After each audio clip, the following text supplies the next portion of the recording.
মুফতি রাকিব আহমদ একজন প্রখ্যাত Islamic scholar. সকল ইসলামিক প্রশ্নের সঠিক ও প্রমাণভিত্তিক উত্তর পেতে সাবস্ক্রাইব করুন মুফতি সাহেদের অফিসিয়াল ইউটিউব চ্যানেল। দ্বীনের দাওয়াত ছড়িয়ে দিতে এই ভিডিওটি শেয়ার করুন। আসসালামু আলাইকুম ওয়া রাহমাতুল্লাহি ওয়া বারাকাতুহু। প্রিয় দর্শক শ্রোতা, দেশ এবং প্রবাস থেকে যারা দেখছেন প্রত্যেককে জানাই সাধুবাদ। এক ভাই জানতে চেয়েছেন, মৃত পিতামাতাকে যদি স্বপ্নযোগে দেখা হয় তাহলে সন্তানের উপর করণীয় কি?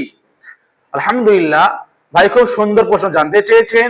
এর উত্তরে বলবো, যদি নিজ পিতামাতাকে স্বপ্নযোগে যদি কোনো সন্তান দেখে, তার উপরে করণীয় হিসেবে তেমন কোনো আদেশ কোরআন এবং হাদিসে নেই। হ্যাঁ, তবে যদি নিজ সন্তান নিজ পিতামাতাকে গমগীন অবস্থায়, চিন্তিত অবস্থায় যদি দেখে, তাহলে সন্তানের উপরে করণীয় হলো যে নিজে কিছু সাদকা করে দেবে, দান খয়রাত করবে এবং কোরআন শরীফ পড়ে ইসালে সওয়াব করে দেবে। আশা করি আপনারা বিষয়টা বুঝতে পেরেছেন। ওয়া আখির দাওয়ানা আলহামদুলিল্লাহি রাব্বিল আলামিন।